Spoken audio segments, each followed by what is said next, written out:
What's up?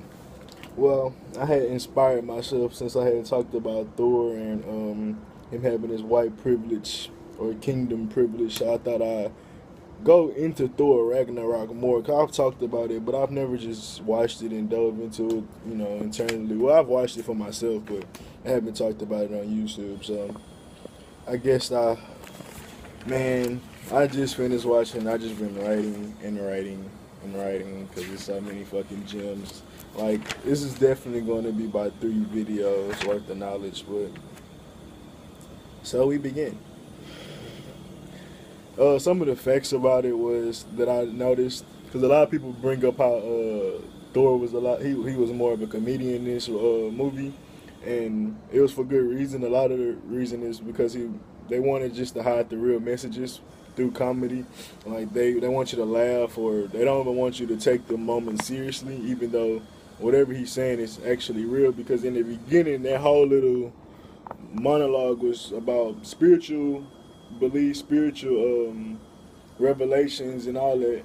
And plus, also the plot of the movie was being foretold by saying that the Ragnarok, I believe the Eternal Flame Ragnarok dude was pretty much telling him that the prophecy will be completed through both of us. It's not just going to be me. And through time, you will see how that made sense. But pretty much, Thor even said that he had dreams that the kingdom will fall through Ragnarok, and he made a joke of it and shit, like whatever. And I said these are facts, but the eternal flame, which they mention a lot, or just flame period, is always a reference to the soul. Even when Hulk and Thor was in the little in Hulk's room or whatever, and Hulk was like, "I'm big flame, you're more smoldering flame." Like you will see why that makes sense later on when I get to that. Ragnarok's power, the eternal flame dude, pretty much was his crown. Like he pointed at it, he was like, through this I have all my power. Like saying that his crown was his true power. Like all of us, Thor and Ragnarok go hand in hand. Yeah, they also showed the dragon. It was a red dragon while he was in the hell realm he was in because everything was red, so he just portrayed as red. And you look at the red dragon, that's Revelations or in Revelations. So yeah, I mean, like I said, this movie was all about the fall of a kingdom and how the own sons of the kingdom would be the reason that it fall type shit. Um, yeah, Thor thought he was defeating the enemy Ragnarok in the beginning. I'm pretty much gonna summarize it, and through the summaries, I'm gonna go deeper into some of the little things that I seen. But let's get into it. Thor pretty much thought he had defeated the enemy Ragnarok in the beginning of the movie. He didn't realize he was fighting a prophecy. He thought he was just fighting this little enemy. He didn't realize it was a whole spiritual journey against him that he was about to take place in. And a lot of us don't realize that. Like we be thinking we fighting these enemies, but we're really fighting a spiritual prophecy. We be fighting ourselves. We be fighting God, and a lot of things. And if you realize that Ragnarok ended up helping him, even though he was trying to destroy him, but we'll get to it. So Thor ended up, after he beats him, Thor ended up bringing Ragnarok to Asgard to put in like the chambers that they have, the little prison that they have. And like I said, he needed Ragnarok to help him later on, and that was him already bringing the enemy or the savior or whatever you want to look at it from perspective into the kingdom.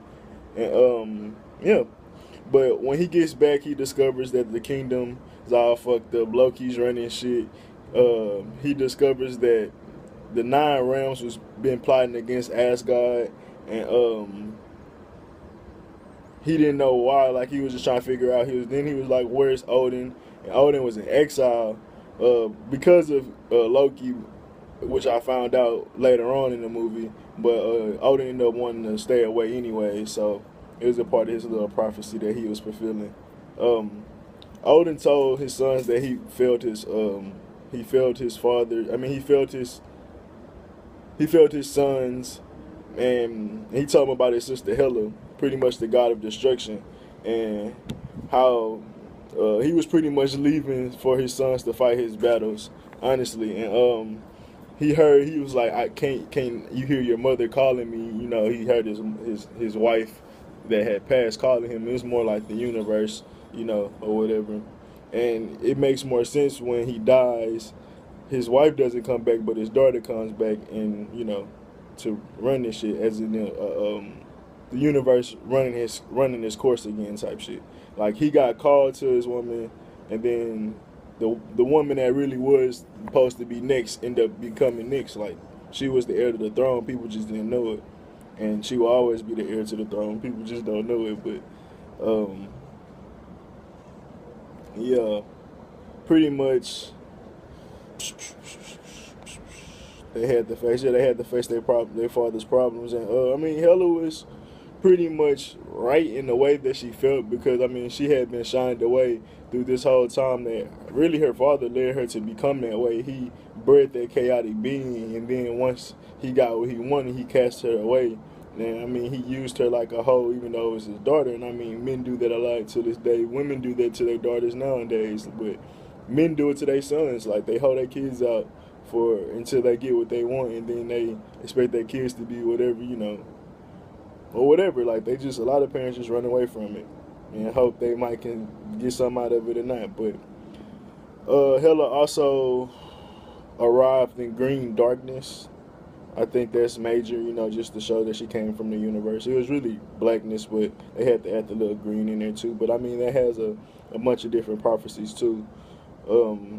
Just being, green is a part of melanin and all that different things. But I mean, like, this shit is whitewashed, and we can get into that because they talk about Odin washing all type of history for himself, for his own benefit. So you don't think they'll be doing this in this movie, like?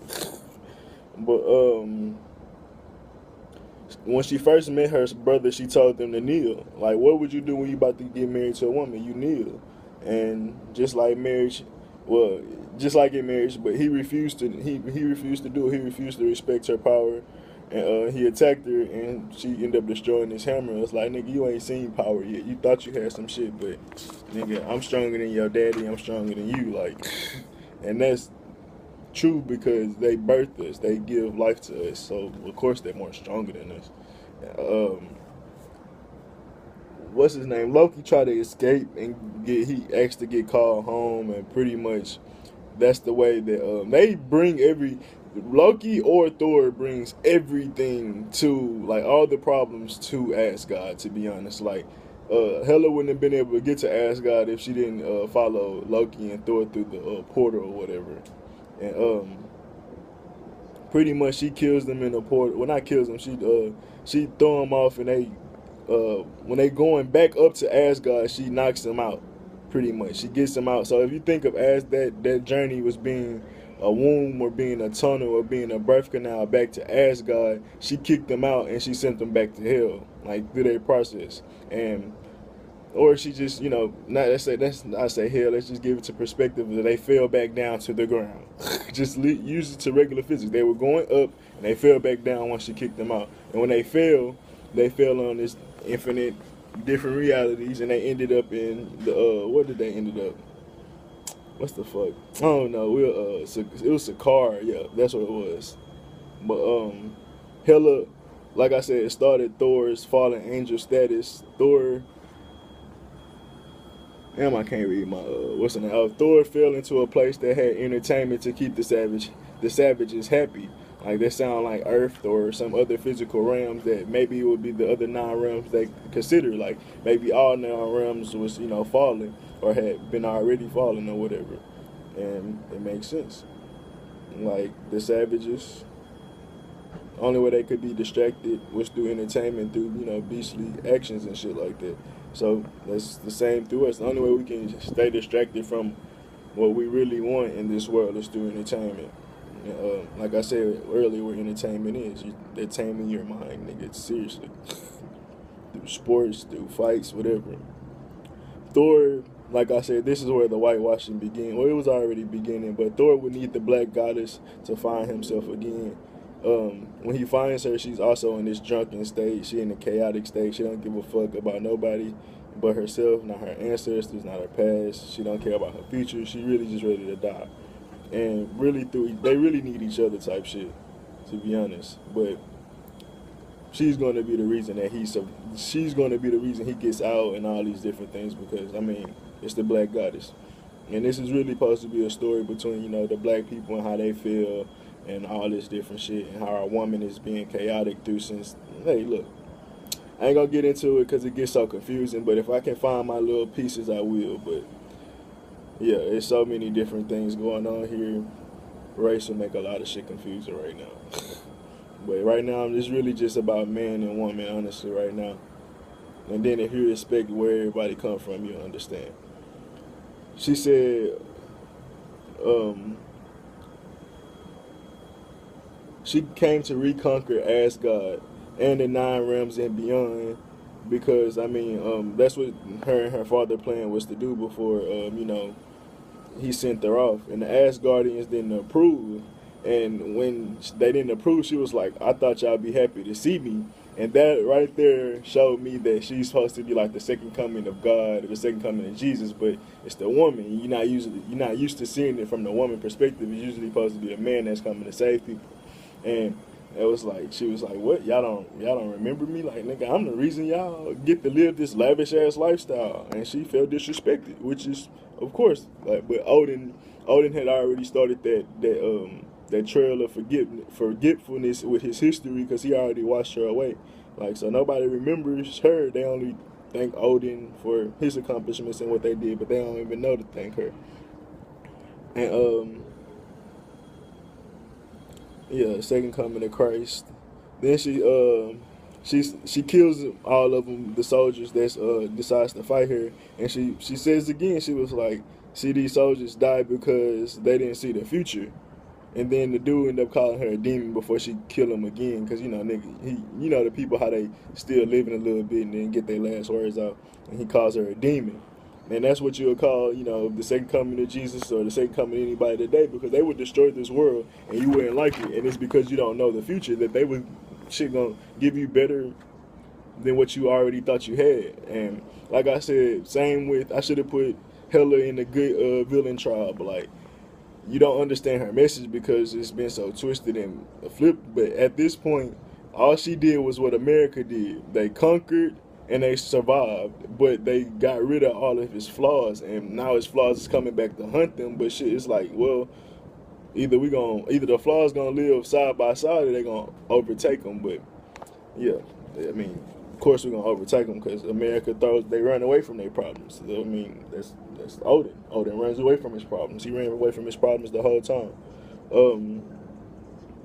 They birthed Thor again into Sakaar. Like, it's a lot of birthing shit going on. Anything through these, like, tunnels or whatever is a rebirthing or whatever. And pretty much, they rebirthed him into Sakaar, and it was the womb of the Grand Wizard or the Grand Master. I forgot what they called him.